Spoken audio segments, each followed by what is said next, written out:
Hello दोस्तों, तो कैसे हैं सब। आज हम डिस्कस करने जा रहे हैं summary of poetics written by Aristotle from chapter 11 to chapter 15।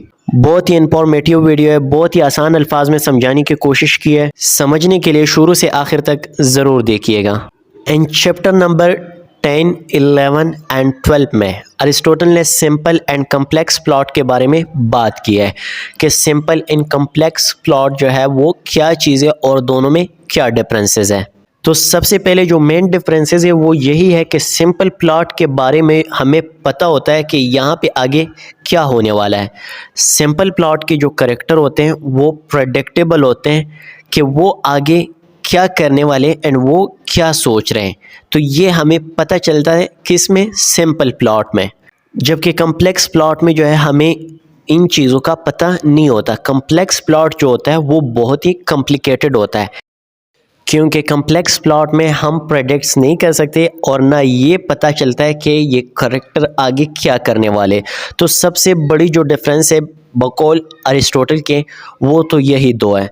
इसके अलावा जो है कम्प्लेक्स प्लॉट में हमें डिस्कवरी ऑफ द कन्फ्लिक्ट देखने को मिलता है and reversal of situation which results sufferings, जबकि सिंपल प्लॉट में हमें ये चीज़ें नहीं मिलती। कम्प्लेक्स प्लॉट को जो है हम ये भी कह सकते हैं कि वो एक बहुत चैलेंजेबल वर्क होता है। और रिवर्सल ऑफ एन एक्शन में क्या होता है कि जो कंसिक्वेंसेस आते हैं ना वो उसके ऑपोजिट होते हैं जो हीरो ने सोचा होता है।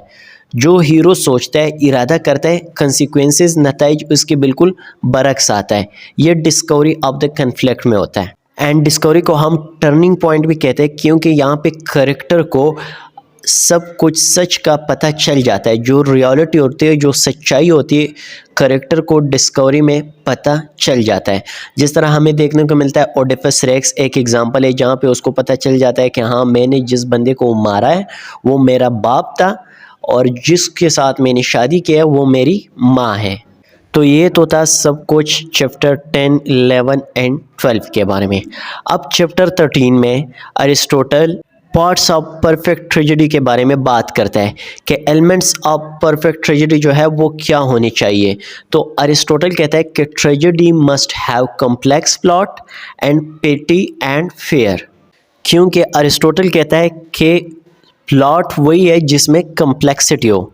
अब अगर कम्प्लेक्सिटी नहीं होगी, जिसमें डिस्कवरी ऑफ द कन्फ्लिक्ट नहीं होगा, जिसमें रिवर्सल ऑफ सिचुएशन ना हो और वो जो है कंप्लीट इस तरह प्रॉपर वे में ना जाता हो, तो इसके बाद क्या होगा, फेटी एंड फेयर नहीं क्रिएट होगा। अब बकौल अरिस्टोटल के ट्रेजिक प्लेयर क्या चीज़ है, वो फेटी एंड फेयर है।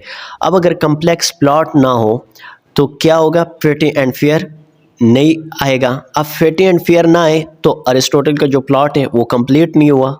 तो अरिस्टोटल कहता है कि ट्रेजेडी में जो है कम्प्लेक्स प्लॉट का होना ज़रूरी है, जिसमें डिस्कवरी ऑफ द कन्फ्लिक्ट हो, जिसमें रिवर्सल ऑफ सिचुएशन हो।